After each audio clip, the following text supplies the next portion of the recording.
আজকে আমি রান্না করব মুগ ডাল দিয়ে রুই মাছ। অনেক তো মুগ ডালের মুড়ি ঘন্ট খেলাম, তাই আজকে ভাবলাম একটু রুই মাছ দিয়েই মুগ ডাল রান্না করে দেখি। তো এর জন্য আমি 1 কাপ পরিমাণ মুগের ডাল প্রথমে একটু ভালো করে ভেজে নেব, যতক্ষণ না পর্যন্ত হালকা হালকা একটু লাল হয়ে আসবে আর সুন্দর একটা ভাজার ফ্লেভার বের হবে, ততক্ষণ পর্যন্ত আমি এটাকে ভেজে নেব।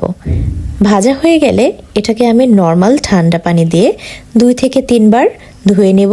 ভালো করে ধোয়া হয়ে গেলে 2 কাপ পরিমাণ পানি নিয়ে আমি একটা পাতিলে এই ডালটাকে সেদ্ধ করব। আর এই ডালের সাথে আমি মিক্স করব 1 চামচ আদা বাটা আর 1 চামচ রসুন বাটা আর লবণ দিয়ে এটাকে আমি 60% পরিমাণ সিদ্ধ করে নেব। বাকি 40% আমি সেদ্ধ করব রান্নার সময়। ডালটা সেদ্ধ হতে হতে আমি মাছটা ভেজে নেব হালকা করে।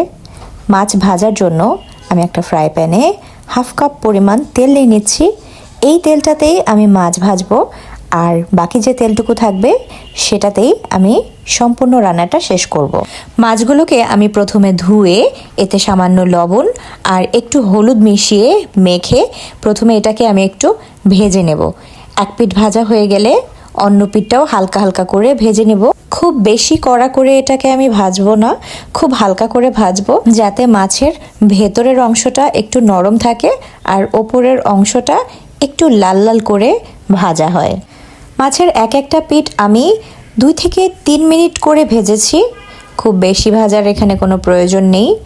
অন্যদিকে আমার ডালটাও বেশ ভালো মতো সেদ্ধ হয়েছে, ঠিক আমি যেমনটা চেয়েছিলাম।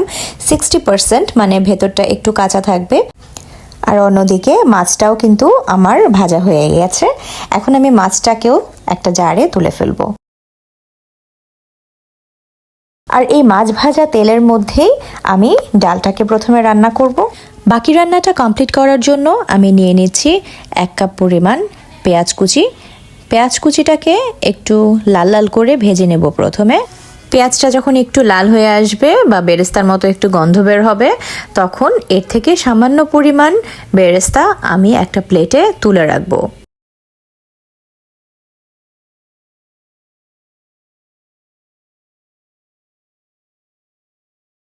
আর বাকি যে পেঁয়াজের বেরেস্তাটা থাকবে এটার মধ্যে 1 টেবিল চামচ পরিমাণ আদা বাটা আর 1 টেবিল চামচ রসুন বাটা।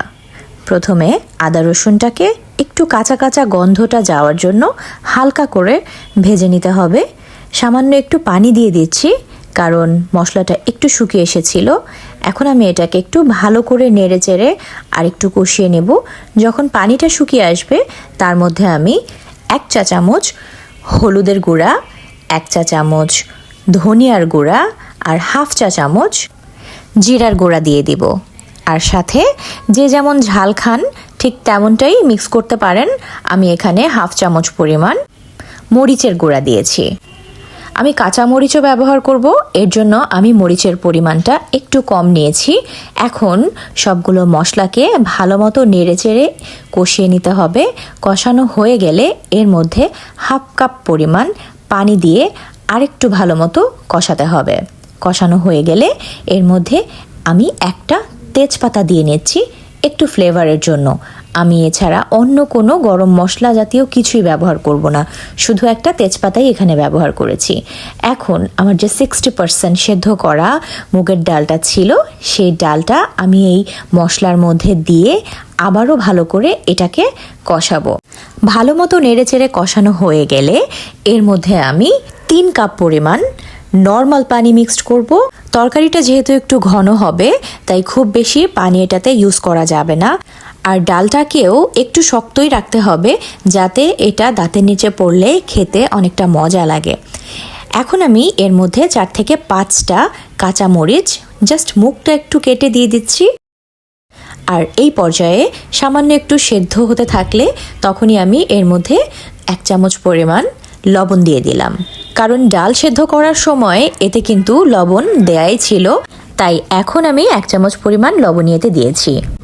ডালটা যখন একটু বলক উঠে আসবে তখন এর মধ্যে ভেজে রাখা মাছগুলো আমি দিয়ে দিলাম আর সাথে দিয়ে দিলাম 1/2 চামচ পরিমাণ ভাজা জিরার গুঁড়া, যেই ভাজা জিরার গুঁড়াটা আমি আগে থেকেই ভেজে রেডি করে রেখেছিলাম, আর এখন সেটাই আমি এই কারিতে মিক্সড করে দিলাম। এখন জাস্ট একটু সিদ্ধ হয়ে আসলে আর পানিটা একটু কমে আসলে এর মধ্যে যে আমি পেঁয়াজের বেরেস্তাগুলো করে রেখেছিলাম সেই বেরেস্তাটা ওপর দিয়ে ছিটিয়ে দিলাম, আর সব শেষে ধনে পাতা কুচি কুচি করে কেটে এর ওপর দিয়ে ছিটিয়ে দিলেই আজকে মাছ দিয়ে মুগের ডাল রান্না হয়ে গেল। তো আজকের রেসিপিটি আপনাদের কেমন লাগলো একটু জানাবেন, আর কেউ যদি এভাবে আমার মতো রান্না করে খেয়ে দেখেন কেমন লাগে আমাকে অবশ্যই জানাবেন। আর অবশ্যই আমার চ্যানেলটাকে সাবস্ক্রাইব করতে ভুলবেন না। প্লিজ লাইক করবেন, শেয়ার করবেন আপনার বন্ধুদের সাথে, যাতে আমি নতুন নতুন ভিডিও বানানোর উৎসাহ পাই। যে যেখান থেকে দেখছেন সবাইকে ধৈর্য ধরে আমার ভিডিওটি দেখার জন্য অসংখ্য ধন্যবাদ। ভালো থাকবেন সবাই। আল্লাহ হাফেজ।